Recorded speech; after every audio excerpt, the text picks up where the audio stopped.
Hey all, I wanted to show you a quick couple of tricks for doing some color correction.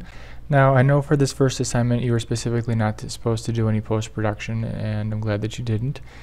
Since this was presented as a relatively high-res image, I thought it'd be a good time to just show you a couple of different things.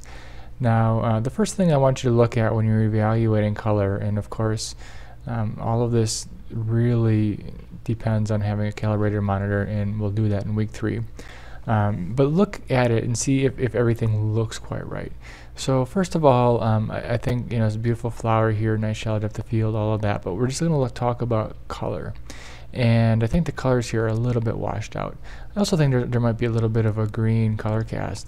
And if you open up your info palette here and just kind of put your mouse over it, kind of move it around and see what you get. And what I thought might be a green color cast is in fact showing up a little bit green. You can see that it's all fairly neutral, and so this is a pretty subtle sort of thing, but there is a little bit of a color shift there, and those are things that we'll look to correct later in the course. The other thing I thought was color seemed a little washed out.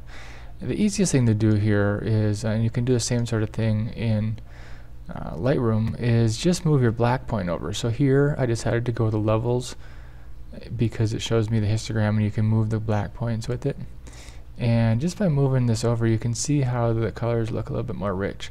Now the midtones here are relatively dark, and you can see that here you would expect this to be kind of the midtones, and so by moving this over kind of where you expect it to be, you can start to see some shift and kind of find a little bit of balance here. And what we're going to find here is that we're getting a little bit of clipping. If you hold down the Alt key while you do this, you can see exactly where you're clipping. So the red is showing that the reds are clipping, yellow are clipping, black shows that everything is clipping. And so you get an idea. So here we got shadow, no big deal. Here, we don't really want to clip the reds, so this would be a good time to use your layer mask. Just go and take your brush tool, paint with a relatively low opacity, low flow brush, and that's going to help you give a nice feathered look, and just kind of paint over the layer mask, and that will help you to hide some of the effect in the areas that were a little bit of a problem. So assuming you get your colors relatively looking like they're nice and rich and saturated there, you might consider adding a Vibrance layer and giving them just a little bit of a bump.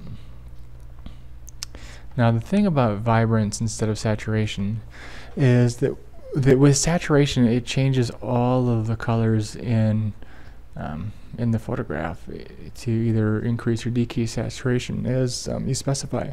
With Vibrance, what it does is it actually looks at the colors that are there, and the algorithm will determine if a color is relatively saturated already, it won't change that one, whereas if something is relatively desaturated, it will change that one. That makes this a very powerful tool, and it's actually really great for protecting skin tones. I always like to add a little bit of a curves adjustment layer.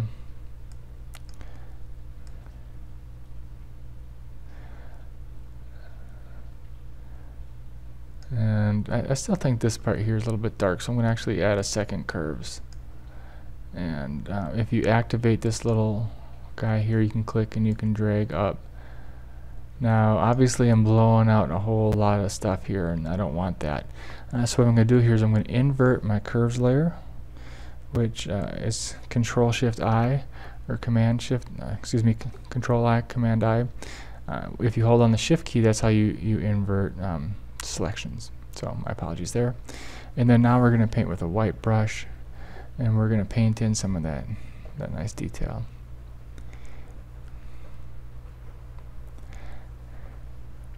And again, low opacity, low flow, that's where you want to be at to give you a nice feathered sort of effect. You don't have to be very careful with your brush strokes, so long as you have low opacity and low flow.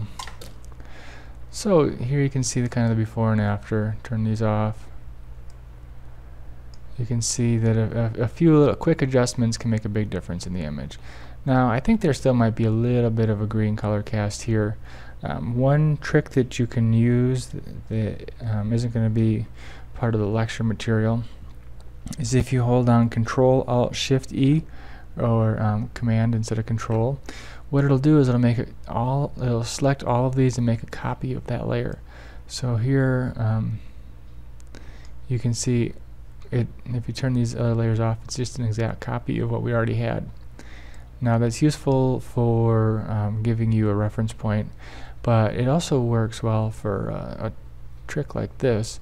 What we're going to do is filter, we're going to do blur and then average, and that's going to average all of the pixel colors. Next we're going to invert that, so again Control or Command I, and we're going to change our blending mode to color, and then we're going to reduce our opacity, usually somewhere between, let's say, 2 and 15% will get you where you want to be. Anything more than that and you'll get your own kind of new color cast that you're adding to it. So here this maybe is just a touch cool, so we're going to bring this down a little bit more even, find that balance. Again, the colors were pretty close to where they needed to be to begin with, so you really don't need to have a whole lot of adjustments there. Let me know if you have any questions, and happy editing.